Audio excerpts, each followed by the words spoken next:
Thank you, Mr. Chairman. I want to go back to what you were talking about, the exchange that you had with the chairman about the gross debt, the 90% gross debt, because you said something that I thought was fairly interesting when you talked about the unfunded liabilities that are not on our balance sheets, because you said the situation was actually much more dire than what your budget or anybody else is really talking about.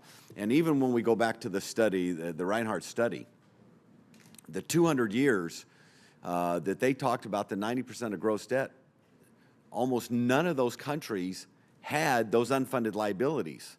So if you actually put those on the books, that 90% is much higher, and that where you get to 110% is much higher with this country when you put the unfunded liabilities. And the reason I make the point is because this situation is much more dire.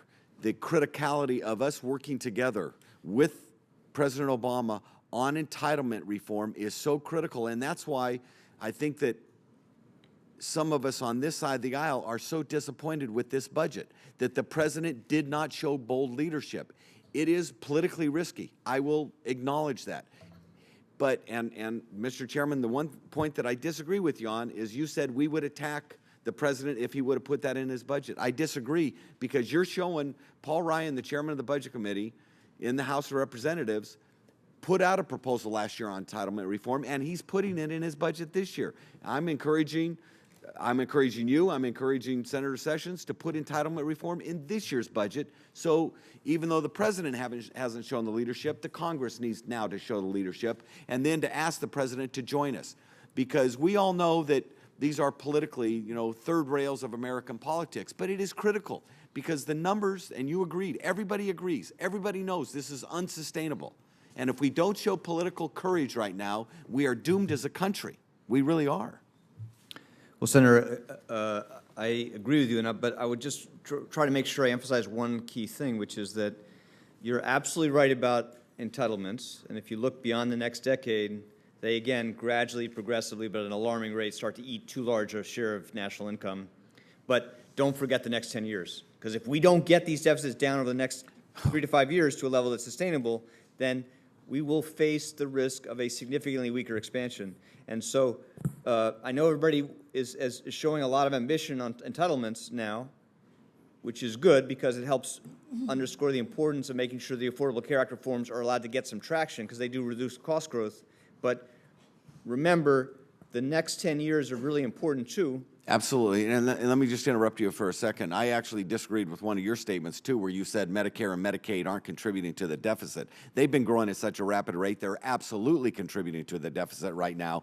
And so we need to get control of these entitlements, not just for the next decades to come. We need to get control of these entitlements for today. We need to design better systems. I believe that, for instance, Medicaid, what we did on welfare reform in a bipartisan fashion during the 1990s. We block granted it to the states because they were these institutions that had shown the ability to reform them and do it in a way with flexibility. And if we get the federal government out, we can cap the amount that we're sending. We know how much that could potentially save, into the future. It could be huge amounts of money. And designing a better Medicare system that focused more on healthier behaviors for seniors and getting things under control, chronic, type of conditions. But we need to do that for this decade as well. I don't have a heck of a lot of time, so I do want to go to one other thing, because we know we need to do this. I'm just encouraging you to get the president to join us and actually show some presidential leadership. The comment, small business is the engine that drives the economy, do you think that that's a fairly true statement? Well, sometimes we get a little carried away, because big businesses matter too. No, it does. In general, you're right that there's a lot of innovation, yes, job creation that comes from small business. Okay. The reason I bring this up is because in your budget, most small businesses, I was a small business owner, most small business owners pay ordinary income because they're subchapter S corporations, sole proprietors, LLCs, they're in various forms like that.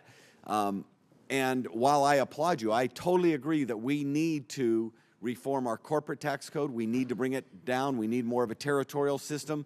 And I appreciated your comments yesterday about repatriating money back to the United States in a much easier way. All of that's good stuff. But if you allow the tax rates to go up, now corporations could be paying a 24% tax rate where, you know, most small businesses in the country could be paying almost a 40% tax rate. And if it is really the engine that grows the economy, I think that you're going to stifle a lot of growth in small businesses with these high tax rates. And so, you know, I'd like to hear your comments on that. Well, I think if you, I believe that if you're going to do a serious job of looking at corporate tax reform, comprehensive tax reforms, you have to look at business income more broadly defined, and you're going to have to look at how we treat income of businesses that are not corporations under the tax code. So I agree with that point. But could I make one qualifying point? By the way, I hope we can work together. I'm actually working on something that treats them the same. It's a little expensive, and we're going to have to work on it, but I appreciate that comment. Welcome a chance to do that. I do want to make sure, though, we put in context what the implications are for small businesses of letting the top 2% tax cuts expire. And this is very important because that would only affect less than 3% of small businesses. The average earnings of the less than 3% of small businesses affected are about $1 million. The median is about 700,000, and most of the small businesses that fall into that category, again, it's less than 3%, are really what we would typically look at as law firms or partnerships or investment companies in that context. So we're not talking really about a significant number of the hardware store on Main Street or the small manufacturing company. We're talking about partnerships, law firms. But you need to get out there in the real world and talk to folks. And the reason I'm saying this, because I've been out there in the real world, it's the veterinary clinics, it's the dental offices, and they want to expand their businesses. They want to create jobs. And if taxes are part of the thing that they're looking in the future, if their taxes are going up, business owners, and by the way, those 3% produce about a quarter of the jobs, the new jobs. Well, and so, right. That's a significant thing. And if they want to grow their business, and we all want more jobs in America, we have to understand that small businesses do create jobs, and we're going to hurt job creation, which hurts the growth curve of revenues coming into the United States. So my time's expired. I apologize. Mr. Chairman, can I just say that, of course, I understand those concerns, but again, just two other context notes about, you know, we're proposing to restore the rates that prevailed in the 90s. That was the best record of small business job growth, small business creation that we've seen in a long time and have seen since. It's something that is manageable, that we can afford as a country. We don't have unlimited choices, and we are proposing in the budget alongside those changes some very well-designed, very powerful incentives directly related to small businesses, like, for example, zero capital gains on investments in small businesses. And we're proposing to keep taxes on overall investment in them quite low as a whole. But anyway, happy to work with you on reform. You're right to say you got to look beyond corporates, although it's kind of difficult to do politically.